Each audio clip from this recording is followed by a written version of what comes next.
হ্যাঁ, সুমিত গাঙ্গুলি আমাকে ডিরেক্ট বলেছে যে আমার মুখটা নাকি ছাগলের মতো। উজ্জ্বলকে বলিস রান্না করতে? না না মরুস বেডে ভরে দেবো, এসব নোংরামি আর সোশ্যাল মিডিয়াতে করতে পারবি না। ফ্ল্যাশব্যাক। কয়দিন থেকে দেখতেছি ফেসবুকে এগুলো কি চলতেছে। এই চ্যাংরা চেয়ার গান তাড়াতাড়ি ধরিয়ে তো, সব কয়টারে আমি আজকে দেখতেছি। বস তোমার চেয়ার আপনা আপনি আয়া পড়ছে। চেয়ারে তো এন্ট্রি করতে পারলাম না, তার আগে জায়গা চেঞ্জ করতে হলো আমার। তো শুরু করার আগে আমার পরিচয় জেনে নেওয়া হোক।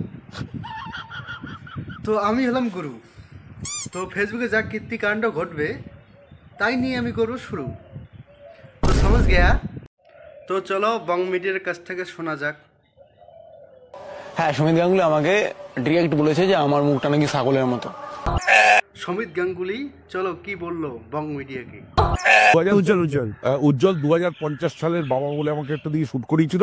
সেইটা দেখে আমি দেখলাম প্রচুর বদনাম হচ্ছে। আমি ফোন করলাম, ভাই এটা বন্ধ করে। ও পরিষ্কার বলছি, উজ্জ্বলটা একটু পাকা। বং মিডিয়ার উজ্জ্বল একটু পাকা, নিজেকে বিরাট মনে করে, চুলটা খালি এরম করতে থাকে।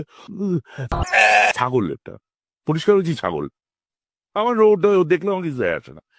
উজ্জ্বল চিরকালই ছাগল ছিল, ছাগল আছে, ছাগল। দেবের সামনে গিয়ে ইন্টারভিউ নিচ্ছে, তখন যেহেতু এটা দেব মানে সূর্য, সেই সময় গিয়ে হ্যাঁ দাদা আপনি এইটা এইটা যেটা করছে ওই অ্যাটিটিউডটা।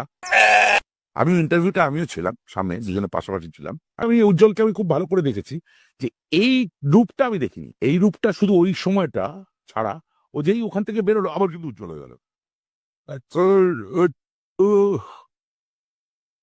মনে করো না মুখটা ছাগল। তো এইবার শুনবো কেসটা কি আসলে হয়। ইভেন সুমিত গাঙ্গুলি কল করে আমার টিমকে বলেছে, কি বলেছে তোমার শোনো। ওকে উজ্জ্বলকে বলিস রান্না করতে? না না তোমার উপরে রাগ করতে পারে বলো। লজ্জায় ফোন করিনি, আমি কিছু বলিনি। কারণ কি বলবো, আর একে ইয়ার্কি মারতে মারতে বলেছি। দেখ আমি মজা করছি, হ্যাঁ তার ইয়ার্কি মারছি, মজা করছি। সেইটা আমি বললাম যে এই ভাই এটা রেকর্ড করিস? আমি এটা বললাম, এটা রেকর্ড করিস তো?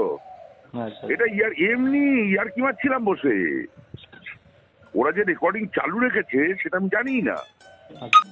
মরুস বেডে ভরে দেবো, এসব নোংরামি আর সোশ্যাল মিডিয়াতে করতে পারবে না। এসব দেখার পরে এখানে আর কিছু বলার নেই।